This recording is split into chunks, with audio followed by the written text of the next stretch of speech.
I mean, even the first patient that I had mentioned early in this podcast that was on that 17-year diagnostic odyssey. I mean, we know the mom had to quit her job, right? Just to take care of the child. And we hear that all the time. And some of the other things that come up is just the mental health burden on the family, to be, caring for a child with rare disease and the long, not knowing what's going on, not knowing how to best, provide care for their child when they don't have a diagnosis. It really does go beyond the patient themselves, and it affects the whole family.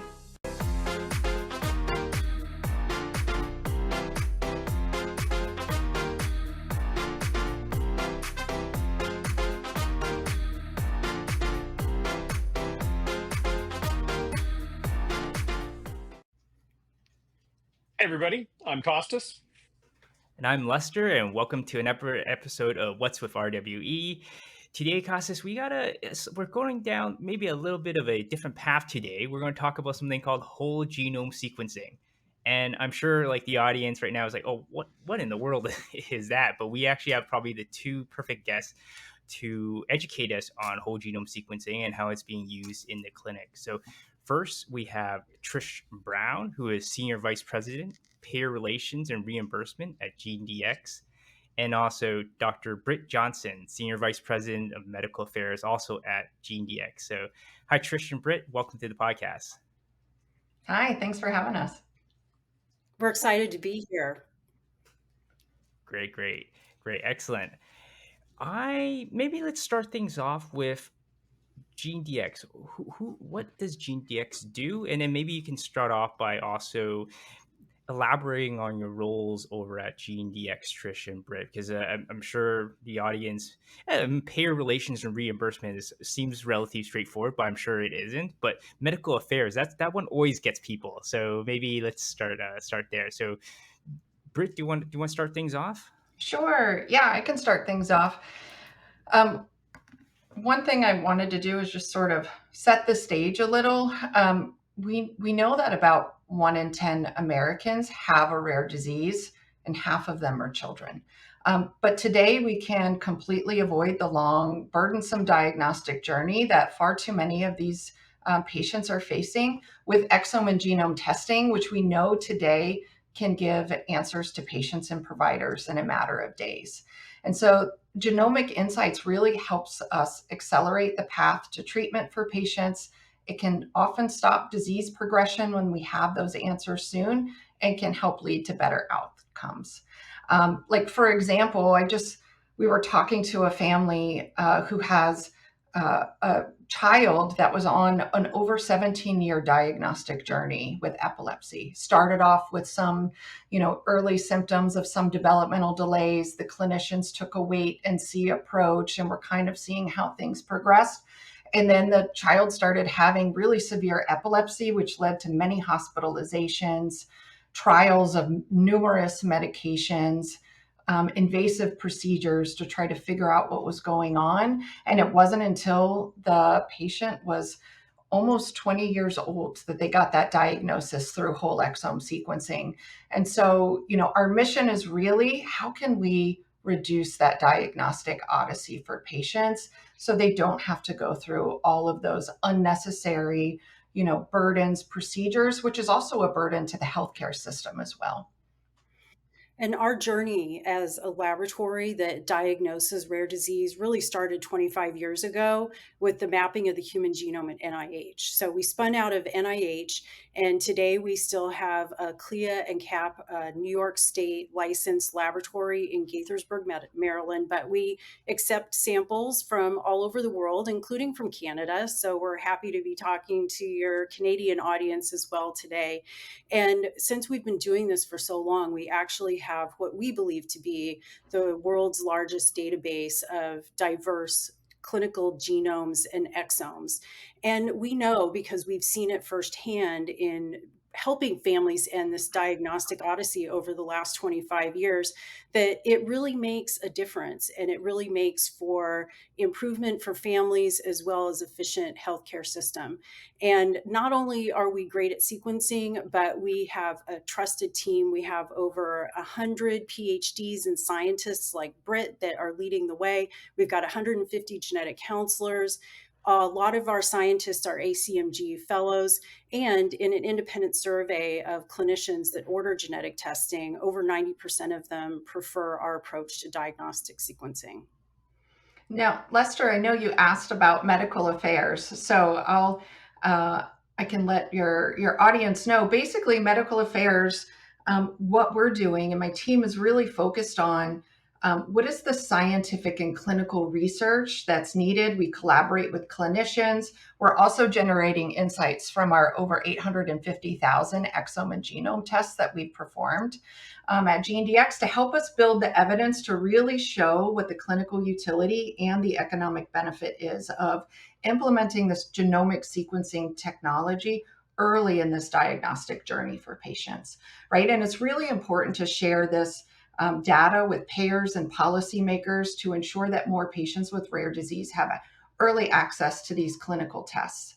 And my team is also routinely engaging with clinicians to help educate them on the value of early genomic testing for patients with rare disease. And my team works closely with Britt's on the market access side because we have a critical role in ensuring that the testing just isn't scientifically accurate, but it's clinically actionable. And we need to give that information to the people that fund our healthcare system, the health insurance companies, health systems, the patients themselves that might pay out of pocket. So we're generating with Britt and communicating the robust evidence that shows that there is change in management when a patient gets one of these tests and it shows a diagnostic, and that it's also cost effective. If people get the right test at the right time, then we're utilizing our health systems healthcare dollars wisely by not wasting it on unnecessary visits, et cetera. And so my team works again closely with the payers, commercial health insurance company, government payers in the United States, that's Medicaid and Medicare. And in the United States right now, we have 35 states that through Medicaid are covering whole exome or genome sequencing. Maine and Colorado just added. We also do this in critical care settings. There's rapid whole genome sequencing that happens in the NICU and PICU, and there are 17 states that cover that as well, like Virginia, Ohio, and Oklahoma. And these wins are really more than policy changes. They're really lifelines for families that are navigating rare disease. And the goal of my team and GeneDx is to make sure that these insights are accessible to families, their doctors, the healthcare systems, no matter where they live or what kind of insurance they have. So, a quick question then. Why aren't more people doing it? What is the barrier? Is it on the clinical utility side? So you're having to, convince payers that you actually can make that decision how to take care of these individuals post testing? Or is it that there's just not enough awareness out there from clinicians that actually, if I do this, I actually now have more information that I can use for managing patients? Is it on the medical side? Is it on the reimbursement side? Where's the biggest hurdle for you guys right now? I'd say yes to both of your questions. There is growing awareness. People are not sure what whole genome sequencing or whole exome sequencing is, or what it can tell you, or how you might change management. So there's a lot of education about that. And then there's a concern potentially that it's too expensive. But it's time that we, take these things off the pedestal and really help clinicians understand that the major scientific and technological advancements have reduced costs, shortened turnaround times, and really do make a difference. There's a perception that if someone has intellectual disability, for example, getting a diagnosis, knowing what gene is causing it is not going to change management. But we know that's not true. There's often sorts of ancillary findings. So, for example, there's one young man that we diagnosed who had a nonverbal form of autism, and he was also taking some medication to help with some other clinical symptoms he was having, and they were having a really hard time regulating his blood pressure. Well, it turns out that his genetic form of autism was in a potassium chloride gene that also impacted kidney function, and there was another familial form of hypertension associated with that gene. So even though this was a very rare variant, it stood the test of logic that his hypertension and blood pressure issues were also caused by this gene. So they changed how they were treating it, and it really made a difference in his care. And so I'm going to pass it back to Britt, because we keep talking about whole genome sequencing, but we haven't fully defined it yet, have we? Yeah, that's a good point, Trish. I guess the way that I think of whole genome sequencing is really starting with the DNA, right? And DNA in an individual is essentially the library of instructions, or you can think of it as the recipe for what makes you you, your hair color, your eye color, all of the different things that make you unique. But we also know that about 80% of rare diseases are genetic in origin, which means that they're caused from changes in the DNA. So at GeneDx, when we're doing the sequencing, we're analyzing the entire set of those DNA instructions, which we call whole genome sequencing, to look for those changes in the DNA that could be causing genetic disease. And one thing also, to the point you were asking, right, one of the barriers, or it's around education, right? When most people think of rare disease, they think of them as these, really rare, obscure conditions. But we know that about 1 in 10 individuals, at least in the US, have a rare disease. And we know that there are many genetic causes for some of these things that we think about as more common, like autism and epilepsy and developmental delays. And so really collectively, when you put all of these rare diseases together, they're really are common. Mhm. God, I'm actually curious because it seems like the individuals who have some a disorder that you can definitely perceive. My understanding is in the U.S. at least it's somewhat reimbursed. It seems like it's not ubiquitous across the country, but there is reimbursement in quite a few states, right? And so presumably these people can get access to whole genome sequencing. I guess the dream has always been, at least when I worked at Illumina, and Trish probably worked at Illumina, I'm sure for everyone that works in the whole genome space, is everyone gets whole genome sequencing, right? And one of the things was this idea of newborns getting whole genome sequencing right at birth, right? Because most newborns, I think all, at least in Canada, get something called newborn screening anyways, which is a biochemical test that is done. But the idea of doing whole genome sequencing has always been somewhat of a dream. So maybe we go down that route of like how far have we progressed along, like, I guess, generating evidence to support that idea of doing whole genome sequencing basically right at birth. You want to go, Britt?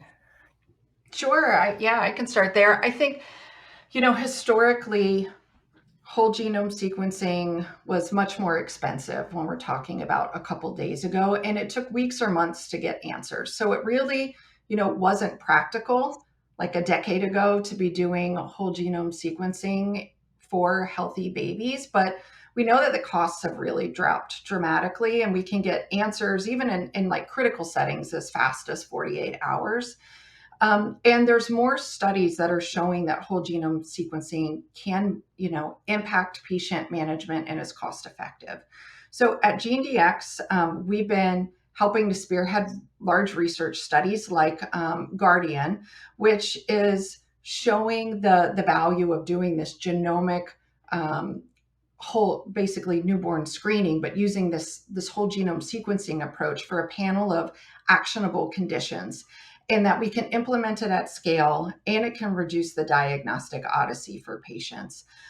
We have found that individuals, babies that we've identified to have these rare diseases, when we looked in just our general, the cohort of patients that we've been testing through routine testing, that on average, those same conditions, we've been diagnosing with patients that are 7 and 11 years of age on average. And so by essentially instituting this technology in the newborn setting, we're able to eliminate that many years of diagnostic odyssey that these patients go through. And one It's go ahead. Sorry, go ahead. I was just going to say one of the most exciting developments that has happened as a result of the studies like Guardian that Britt has mentioned is that we're now starting to see pilots in clinical care. So this last summer, the state of Florida passed what they called the Sunshine Genetics Act. And it's going to be a 5-year pilot where they're going to be offering free newborn screening to families who have a baby in the state of Florida. And it's an opt-in, so families get to decide whether or not they want to do it. There is going to be a full consenting process. And the goal of this is to really identify the serious and treatable conditions. I mean, can you imagine what it's like for parents right now for 7 years just to wonder what's happening with their child, and every day going, what's going on, going to all these specialist visits. So we're hoping through this pilot, we're going to be able to demonstrate what we've seen in the research, that there's better outcomes, fewer hospital visits, improved quality of life. And I just want to give a shout out to Representative Adam Anderson in Florida. This is deeply personal from him. He lost a child to Tay-Sachs disease. And so he is very huge advocate of finding out a diagnosis as soon as possible, even before symptoms appear. And so he's spearheading efforts across the United States to also hold up Florida as an example, and hope that we can get these going in other states and maybe even nationally as well. Maybe in Canada. Yeah, we can only hope. I think these kinds of pilots are certainly going to be valuable in bearing out the value of the tests. But I'm really interested to hear a little bit more about this Guardian study. Trish, I don't know if you want to tell us a little bit more, or Britt, do you want to tell us a little bit more about it? 'Cause it's not often you actually get these kinds of studies in the world of diagnostics, especially in rare disease. I mean, you put all of those together, and it's an unlikely scenario to see these kinds of studies being done. Britt, why don't you maybe Sure. start off? Yeah. Yeah, so the Guardian study is a collaboration that we have at GeneDx with Dr. Wendy Chung at Boston Children's Hospital, as well as Columbia University, the New York Department of Health, and New York Presbyterian Hospital System. So how it works is basically shortly after birth, the families who are delivering and having babies in the New York Presbyterian Hospital System are offered to participate in the Guardian study, which is a genomic newborn screening study, as I mentioned, for their newborn. And the study is screening for a panel of actionable conditions. And the families can also opt in to screen for a panel of conditions where early treatment and just knowing may help improve the outcomes. But in total, there's over 460 conditions that are being screened for by the Guardian study, compared to the roughly 60 that are being screened across various states in the United States through traditional newborn screening. And I think this is really important because, one of the things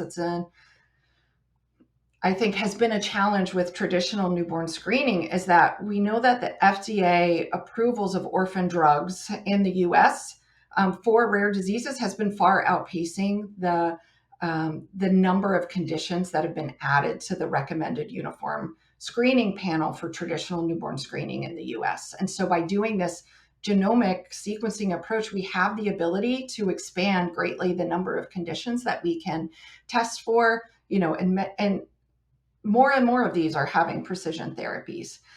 So some of the key findings we found is that in the babies that we've screened, over 3% of them have a rare disease. And as I already mentioned, many of these would have been on a long diagnostic odyssey. And so it's really showing the power of how we can, identify these babies early, get them on the right treatment at the right time, right? When it has the most chance to really improve the outcomes. One of the cases, really interestingly, that we identified through this study was a baby with severe combined immune deficiency, or SCID, you may have heard of, right? And this is basically where the immune system is non-functional. Now in the US, We do have SCID newborn screening. I know most provinces in Canada have newborn screening for SCID as well. But interestingly, this baby wasn't identified on the traditional newborn screening because the levels of the TREX, the T cell receptor excision circles that they're looking at was like just above the cutoff. But we were able to identify this baby. And so right away, we could, effectively manage this patient because it's so critical to try to do the bone marrow transplants for these babies before they've ever been exposed to any kind of an infection that greatly improves the healthcare outcomes for these babies. And so we were able to get this baby, well, not we, I mean, our collaborators who are seeing the child were able to get this baby really, for transplant as soon as possible. And we know that that completely changed the trajectory of this baby's life because they were identified young and they were missed on the traditional newborn screening. Wow. And I wonder, when you bring data and this type of evidence to payers in the US or even across the globe, I don't know if you've actually done that yet, Trish, and the rest of your team, what do they say? Are they just blown away and go like, oh yeah, we definitely have to fund this. This makes like complete sense. Or are they much more resistance? There's still a lot of resistance. Like, well, where do they fall? And I'm sure there's a spectrum, but Yeah, there is a spectrum. I've definitely encountered some payers that have said exactly that. Oh my God, this makes a ton of sense. And they change their coverage policies right away. It's more common, however, for payers, whether they're government payers like Medicare or Medicaid or a commercial payer here in the United States, to take a more thoughtful approach. And they really want to look at the evidence to ensure, number one, that there is clinical utility, that there are actions that can be done. It's not just information for information's sake, that it's actually going to have the potential to change the healthcare trajectory for that patient. So they really want to see a lot of data. Secondly, they want to understand that it's cost effective. And so I love Britt's example of the bone marrow transplant, but that's just one of many treatments. Sometimes it's inexpensive medical food or supplementation, or for many epilepsy patients, it's adherence to a ketogenic diet. And so not all treatments for genetic disease are something like gene therapy or a bone marrow transplant. So that's another hurdle that we have to explain to payers, that this is actually cost effective, that there are many things that can be done for the family to change medical care, to improve what it is that they need to have done for their child. And we also want to make sure that we're getting evidence not just for the payers, but also the clinicians need to be convinced. We've got the guidelines around testing are relatively new. American College of Medical Genetics and Genomics came out with their guidelines recommending exome and genome testing as a first-tier diagnostic approach in 2021. And just this last summer, we had the American Academy of Pediatrics say, hey, pediatricians, you should be ordering this as a first tier as well for these patients. And so we're at the beginning of a long climb of educating those healthcare providers, as well as the health systems that they work in. We want to make sure that the health systems themselves are aware of how this is going to benefit their family. And then, of course, we can't forget the regulatory bodies that are overseeing everything. They want to make sure that the evidence that we have shows that the test is safe and effective for people to utilize. So our market access team, combined with Britt's team, we have a lot of work to do to generate evidence and the right information in a very parsable and meaningful way for these different agencies. And would you say that it falls more in the utility side, that's still the resistance, or do you think it's more the cost component that still trips people up, at least in this case, the payers? In my opinion, it's still both, because there is still a healthy skepticism. Do we really need to sequence the entire genome to find out the answer? And the answer is yes, we do. Studies have shown that panels, while valuable for some patients, are less effective for some of these children that are just we know it's genetic based on the constellation of findings that they have, but it doesn't fit a neat syndrome. The differential is so large that you cannot go panel by panel or gene by gene. It's just not effective to do that. So there is the skepticism there. There is also the belief that, wow, this is really expensive technology and the costs are coming down. It's definitely becoming more affordable for families, for clinicians, for the healthcare system overall, for payers. In terms, oh, go ahead, Costas. Go ahead first. No, I was going to take us down a little bit of a different pathway because I think the clinical utility of today is obviously very important, and being able to intervene early, irrespective of whether it's pharmacotherapy or some other intervention. I think that's a no-brainer, and that's something that we can do today. But I think GeneDx sounds like you are in a very important place for some of the illnesses where maybe there isn't a pure intervention today. I'm thinking autism, for example. There's a lot of research ongoing, but trying to figure out causation, trying to figure out how does that translate into treatment. I mean, we're still early days around that. Do you find yourselves as sort of, trying to figure this out along the way? You must have quite a few gene sequences on your hands and be able to help sort of drive that research forward. Is that a focus for GeneDx at all?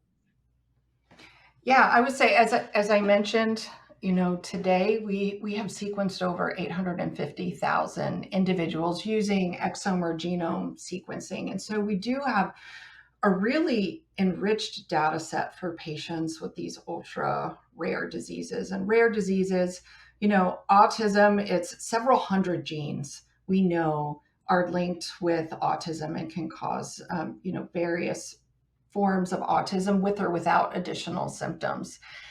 And so we have the ability to partner with, biopharma partners that are interested in developing treatments for patients with, ultra rare diseases, help them identify patients, help patients learn and families learn about clinical trials that are available, right? And I think we have a really unique opportunity with all of the data that we have to help these companies and just help the healthcare ecosystem to develop better treatments, right? Because the first step is diagnosing, right? And knowing who the patients are, and then we can better learn about their disease progression, what's the natural state of disease progression, what other symptoms they develop, and then learn more about the pathways that are involved.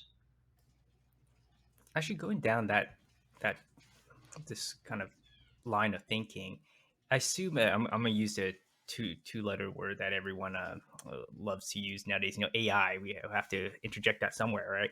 But the idea is having so much data. One of the challenges is making sense of all this type of data, not either for clinical purposes or even from a research component, right? Like, what do you even do with all these ACTs and Gs, right? Do you have a program in place to leverage new tool sets to make sense of the data? Like, how do you go about doing that, especially since it's just such a huge area of potential exploration? And also from in tandem with that, Britt, I'm curious, do you use any sort of AI or generative tools for your evidence generation efforts as well? Yeah, that's a great question. I'll start, and Trish, if you have anything to add, feel free to jump in. We do invest in AI technology, as you mentioned, Lester, right? Like, that's the challenge of big data is it's very complex, and how can we pull out the patterns of meaningful information from that data? And that's what machine learning and AI is very good at doing.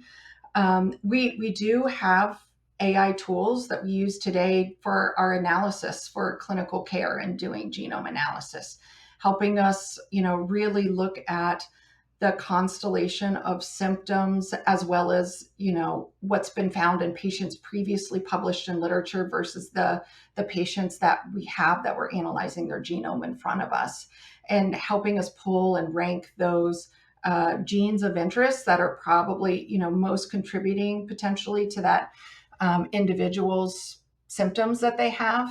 Now, we always keep a human in the loop there. I think that's very important to be looking at it, right, with the expertise that we have of clinical experts that have been, analyzing genomic data for many years. But it helps us be more efficient, right, in our processes. It helps us really focus on the things that we need to, that are more complex. And we've been looking at other ways to employ AI technology, and have started looking at natural language processing algorithms to help mine the clinical records that are coming in, right, and pull out the relevant features for those patients. And we have a team that's also looking at that extraction. So we're still at the stage using I think it's the best blend of both worlds of AI technologies and humans there. And I could see this coming future with evidence generation strategies as well. For some of the current research studies we have right now, we're not, directly using AI to mine the data, but that's definitely something that we'll be looking into. And I'll just tag on that, re-emphasizing what Britt said. I think a lot of people are familiar with AI through popular tools like ChatGPT.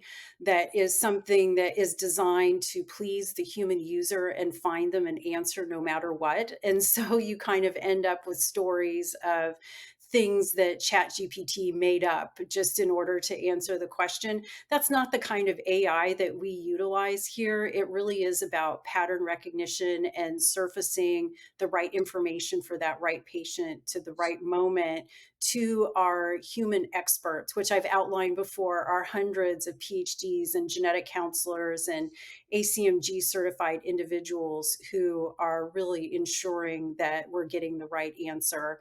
And AI is just helping them sort through the 3 billion pieces of data that have come out of that. On the market access side, we're also utilizing, exploring how to utilize AI to help our communications with our payer audiences. The payers want to make sure that the right people are getting this test. And right now, because of the diagnostic odyssey many of the patients are still on, they've got lots of medical records spanning years. It's not uncommon for us to get 50 pages worth of information, of visit after visit, of intervention after intervention, MRIs, CT scans, EEGs, etc. And it's very difficult for the people that are doing prior authorization or claim review at a payer to go through all of that information. So we are exploring how to utilize AI to not only help with our clinical team that is extracting those terms for use in the laboratory, but to help point to the payer that on page 43, you're going to see XYZ that demonstrates the criteria in your policy is met. I think that's fantastic and incredibly important to smooth that pathway for patients and for providers who are already interested. And you don't want anything to be a roadblock in their ability to actually get this reimbursed or approved. So that's fascinating, actually. Yeah, I'm curious if you can maybe a little bit of a pivot from this from a science perspective, but a little bit from say if I do not have kids, but let's say I did have a child magically right now, and I live in the great state of I don't know Washington. Let's say Washington because it's just down south of me. Who when I'm based in Vancouver here in Canada. What if I wanted? If I guess if I had a child who had symptoms of an issue, do they automatically get whole genome sequencing if I request it or the doctor requests it, Trish? Or how does that process start and how does it go kind of move along? Yeah, I'll just give kind of a generic answer that isn't necessarily, um, Washington specific, but across the United States, when an individual has health insurance, whether it is through Medicaid or a commercial payer, for a test like whole exome or whole genome sequencing, because it's expensive and it's designed for people with specific clinical symptoms, a prior authorization process is required. And so your physician has to order it. That is a requirement in all states but Arizona that a doctor order a laboratory test. And so the physician has to request it. And the prior authorization has to come in before we run the test or before we file the claim for the test. And you send over to that health insurance company. They have a process by which you provide information and say, here is the test that we want. In the United States, we use CPT code, or common procedural codes, they're called, that describe what clinical service is being done. So you submit that code along with the required information. And most payers have a policy around whole exome and genome sequencing that it is covered if the individual was born with multiple birth defects, or there's one major birth defect of one organ system, there's proof of developmental delay or intellectual disability, there's proof of developmental regression, there's a family history that is suggestive of a problem, there's on childhood onset of epilepsy.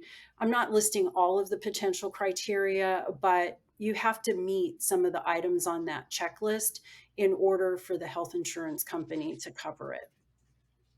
And who fills in the prior authorization? Is it the doctor or the, I guess, the parents of the child?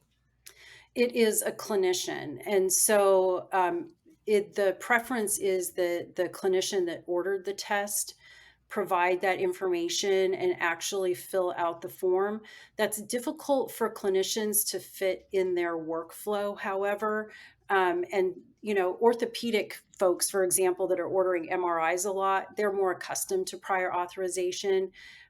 Laboratory testing prior authorization is less common outside of genetics, and so it doesn't fit in their workflow really well. So typically, they're sending us the medical records anyway. So we're allowed, as a laboratory, we fill out the check boxes on the form and provide all of the medical records on behalf of the family and the ordering clinician to the insurance company. In some cases, they prefer that we don't do that. They want to hear directly from the doctor, but we help facilitate that to make sure that the doctor knows how to do it. We help their staff. So we make sure that the information gets in a timely way. And how long does that process roughly take on average from the symptoms of the child in the hospital towards actually getting whole genome sequencing, this entire prior authorization process within that? Like, how long does that roughly take?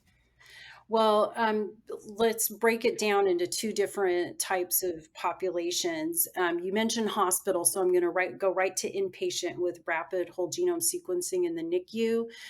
Usually, hospital billing is a little bit different than it is for outpatient insurance, and there is an informing of the insurance company that there's a baby in the NICU, but nobody's sitting around waiting for prior authorization. This is an urgent situation. This baby needs to be tested now. So yes, there can be paperwork on the back end, but the focus at that moment is ensuring that that child who needs it urgently gets the results as quickly as possible. In an outpatient setting, it's a little bit different. And again, it's highly variable by what type of insurance the person has and what the rules are. But generally, most health insurance companies try to turn it around in a few days. By the time all the I's are dotted and T's are crossed, it's less than a week. Actually, that's much faster than I would have thought, actually. So you think you hear a course start, but that actually seems relatively quick, actually. That's the average. Some of them can be longer, like 2 weeks, and some of them are quick. And there are some payers that don't require a prior authorization at all. They just do a claim review on the back end to make sure the criteria is met. So it's a patchwork quilt. There's no one size fits all. Got it. And Britt, from evidence, so now given this backdrop, focusing on maybe from the newborn perspective, the newborn screening perspective, what additional information do you think needs to be generated to, or at least your team is focused on generating to get this more widely adopted in the US and hopefully even globally as well? Because I know there are other groups around the world that are running their own programs, like the UK famously always has a big one as well, right? I think in Canada we may have a little tiny one going on as well. So from a newborn perspective, what type of evidence are you looking to generate? And then maybe for the individuals who actually do have a rare disease, what additional information needs to be generated for those individuals to get it more widely, like, I guess, for people to more widely adopt it across the US? Yeah, that's a great question. And I will say Newborn Screening Ontario does have a pilot program that they're starting to get kicked off. I'm on part of the clinical advisory board. It's called the Infant Study. So yeah, that's good to keep your eye on that one too. I would say a lot of the studies to date have focused around, the diet, showing the diagnostic yield. How many babies can we identify? With Guardian, we were really also focused on showing, that we can do this at scale. Like we can do it in a scalable way, with, relatively quick turnaround times. We're starting to generate the evidence on outcomes and how this is impacting the baby's care. Like I mentioned, the baby with SCID. We have, other babies where now these babies are being followed to see how having that result and having that diagnosis of a rare disease has impacted their treatment.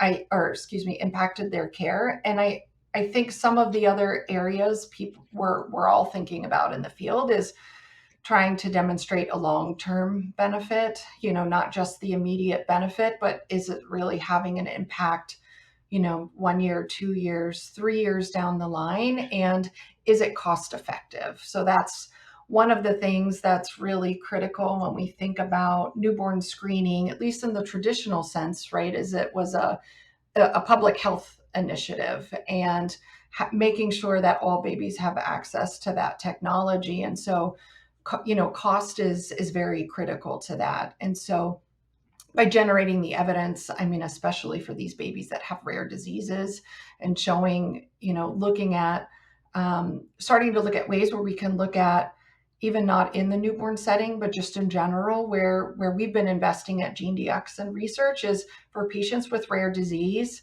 When they get a diagnosis, can we see that there's a change in the healthcare resource utilization? Meaning, do we see that hospitalizations go down? Can we see, has there been changes in medications? Are they put on more appropriate medications? Is there a reduction in office visits? Or, maybe emergency room visits? In some cases, some of these patients are in and out of the emergency room, or costly procedures like MRIs and invasive procedures like muscle biopsies. Imagine, some of the testing that these babies and patients go through over time just to figure out what is going on. And we're starting to generate this data looking at patients that have epilepsy, patients that have developmental delays and intellectual disability. Can we see after they've had that genomic testing that there's a decrease in resource in the healthcare resources that are being used? Because that's a big cost savings. I'll say we have a large study and we're starting to really dig into that data, but it's looking really promising and looking like it doesn't even, for epilepsy, for example, matter whether the patient on exome or genome sequencing has had a positive finding just the fact that they've had that testing, getting answers either way, whether or not it's positive or negative, can help impact the management. And we're seeing that there's a decrease in healthcare resource utilization. Great. And I'm glad you're doing these studies around the cost effectiveness component as well. But Costas is probably going to push back on me here because he's a former medical affairs individual as well. But I call a little BS on this cost effectiveness component, that does just require such a, like, insurance companies harping on this component for newborn screening. And the reason why I say that is because, I don't want to pit newborn screening against cancer patients. That's not what I'm trying to do here. But I think every single year we spend, at least in the US, you spend somewhere around like $50 billion to treat like late stage cancer. And it, overall survival improvement is maybe months, maybe a year at best, right? So whereas in this case for newborn screening, I don't know how much you charge for your test, but I assume it's not in the hundreds of thousands of dollars that the various pharma companies charge for their drug. Yet this could impact a child's life forever. I mean, they could be more productive their entire lifetime, which is, let's say, average, let's say 70 years, right? They could be more productive for maybe working age 50 years of more productivity. So I'm curious, why is there such a this onus on newborn screening to make sure that it has to be cost effective, and what does that even mean? Like, what do they want to see from a cost effectiveness standpoint, right? That clearly demarcates this as being super cost effective, because it seems like, at least in Florida, it seems like what you really needed wasn't cost effectiveness. You just needed someone who cared enough to push it through, right? It seems like that person had a personal story, affected them very, very personally. They understood why it's important, and they sort of just pushed it through, right? So is it really cost effectiveness, or is there a narrative story that needs to be kind of that told better by the entire community? I'd say it's a combination thing. I mean, we do have to live in, we have to take a realistic approach that newborn screening, unlike other types of whole genome sequencing that we've been talking about in the NICU, et cetera, is really a public health story. I assume that newborn screening will continue to be a public health story, but states decided a long time ago that we care about this from a public health perspective. And so newborn screening is actually run through state public health laboratories. And so they care about it from the perspective of what is the budget impact? How are we going to get information? How are we going to make sure that we can cover the cost of this testing? Now, we're still early enough that we haven't really sat down and talked with too many state public health labs. I think Britt has a little bit in her work, and I'll let her address that. But from a public health perspective, they just need to know how much budget they need and where, because it's not just the test. A public health department is also looking beyond that to things even broader than what Britt mentioned about inpatient hospital stays and ER visits and things like that. They're looking for other sorts of community impacts. What sorts of programs are we going to need to have in the community right now in order to help these children that are diagnosed at this age? So it could impact even state funding for daycare programs that fall under what used to be called the Head Start program. What type of accommodations are needed in school earlier than what was thought. So public health kind of cost effectiveness is slightly different, but they at least need to know the budget impact. But you're right. I will support you on the point that there are healthcare interventions where they're not cost effective, but they're the right thing to do. You still have to show the data that it's the right thing to do, that it is going to change outcomes, but it's not cost effective. And we have many examples in healthcare where that is the case. But fortunately, we are able to show that this does improve outcomes, and it does reduce the unnecessary use and wasteful use of interventions that you could have avoided if you'd just had the diagnosis. Like, why put your kid through a muscle biopsy and have your health insurance company cover that if it's not necessary? We don't Yeah. need that. And I'll tell you, Lester, one of the things that would greatly help the case is if they were thinking more broadly than just the individual, because especially pediatric patients, they're not driving themselves to their visits, right? And especially if you are chronically ill, that is a lot of time for parents to take away. That's productivity that is lost. And I think they don't come from the considerations don't fit in the same bucket, right? They're different people who are thinking about productivity versus the cost of care for the pediatric patient. But if you were to take the more holistic view, you could actually see that it's a bigger benefit than just the healthcare that you are passing on to that child, right? So um, from a health economics standpoint, you can certainly make a very strong case that actually identifying these patients early, getting them into the right treatment at the right time, providing interventions where possible earlier, it's a much more cost efficient way of managing these patients than letting them just suffer through the system and have patients dragging them back and forth and getting multiple tests, as was just mentioned. It's just not the way that it's assessed at the moment. Yeah, that's a really good point you bring up. I mean, even the first patient that I had mentioned early in this podcast that was on that 17-year diagnostic odyssey. I mean, we know the mom had to quit her job, right? Just to take care of the child. And we hear that all the time. And some of the other things that come up is just the mental health burden on the family, to be, caring for a child with rare disease and the long, not knowing what's going on, not knowing how to best, provide care for their child when they don't have a diagnosis. It really does go beyond the patient themselves, and it affects the whole family.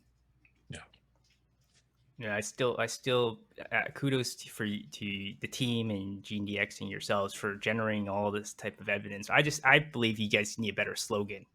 It's like something like, I don't know, like "Make babies great again" or something along those lines, right? Something like just gets people's attention. But I know we're right up against the hour, so I don't want to take up too much more of your time, Britt and Trish. You've been very generous with it. But maybe ending things off, instead of, I think I was going to ask something along the lines like, what do you hope to see in genomics in 5 years? But maybe I'll flip that question around a bit for each one of you, Trish and Britt, is like, what would be a shame 5 years from now if it, if it, you look out 5 years like, oh, this didn't happen in 5 years. Oh, that was a shame. That's everything was lined up for it and it just didn't happen. So do you want to start things off, Trish? Sure. It would be a shame if we don't have newborn screening being implemented in 5 years, um, because we know that it is just going to have a huge benefit. And I mean specifically genomic newborn screening, of course. We just know that getting that early diagnosis is going to make all the difference in the world to those families. And that's what I'm passionate about. I'm a genetic counselor by training, and so I innately am a patient advocate. And that's why I'm on the market access side of the business, is I want to ensure that people get access to these life-saving technologies. And so we're going to do everything in our power to make sure that genomic newborn screening is a reality for as many people within 5 years as possible. Yeah, and maybe just to add on to that, Trish, what you were saying, I mean, a similar theme, but I think it would be a shame if all individuals, no matter how old, if they're a baby, if they're an adult, and they're experiencing these symptoms, that are unexplained, if they don't have access to whole genome sequencing at that, time where their symptoms are starting, that would be a true shame, because we know that by, identifying and diagnosing these patients early, it really does, impact their long-term healthcare outcomes. It reduces burden on the healthcare systems. It is, more cost effective. And there's even, as Trish mentioned earlier, the recent clinical report that came out from the American Academy of Pediatrics, and I'd really commend them for paving the way. Like, all clinicians should be thinking about genetics, for whatever patients they're seeing in their practice, because genetics is part of the DNA and it can affect any organ system or any, multiple organ systems. And so for every specialty out there, I think, in 5 years, I would love it for every clinician to feel empowered to order genetic testing for their patients that have unexplained symptoms. Great. You know, I was kind of surprised that you didn't mention, but I'll mention it here just because it's such a huge part of the Guardian study. Was there's a very quite a large focus on making sure that the test is accessible to people of all backgrounds, both from an ethnic perspective and I assume from an income perspective. That seemed to be something that was quite important for at least not just yourselves, but all the consortium of individuals that actually take part in this project. Yes, 100%. Totally agree there. And I think that's also very critical for GeneDx's mission as well, is making sure all patients, no matter where you come from, no matter what your background is, that you have access to this type of really critical and essential clinical care.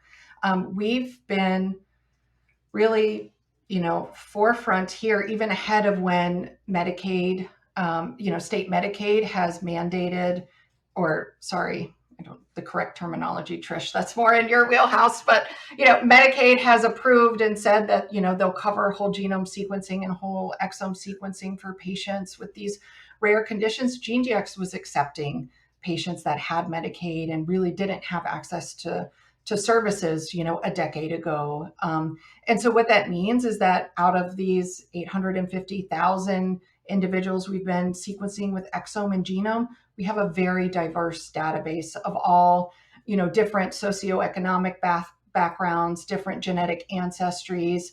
I mean, it's really more reflective of the diverse nature of the U.S. population. Great. So we're right up against the hour. I don't want to take up too much for the time of our wonderful guests, Trish and Britt. Costas, actually, do you have any questions to end things off? Any final words from yourself, Costas, before we jump off? Look, this was a fascinating look at an area that we typically don't spend a lot of time on. You never hear about kids until you have one, and then you're embroiled in trying to figure out, oh my God, what do I need to do? So it's really refreshing to see an organization, GeneDx, that is focused in this area and trying to make a difference in a lot of people's lives, both the children and their parents. Well, thank Awesome. you Great. for having us today. We really appreciated the time to tell you our story and the value of real world evidence to our work. Yes, thank you. Great. Thanks a lot, Trish. Thanks a lot, Britt. So if you want to follow GeneDx for some more information, they are on X, formerly Twitter, at GeneDx, spell it GeneDx. Where can, if people want to find more about yourselves, Trish and Britt, and your work, where should people contact you? Do you have a Twitter or X handle, or do you guys prefer LinkedIn or an email? What's the best way people can get contact for more information about like Guardian Study or any of your services? Sure. I'm on LinkedIn. Also, my email is britt.johnson@genedx.com.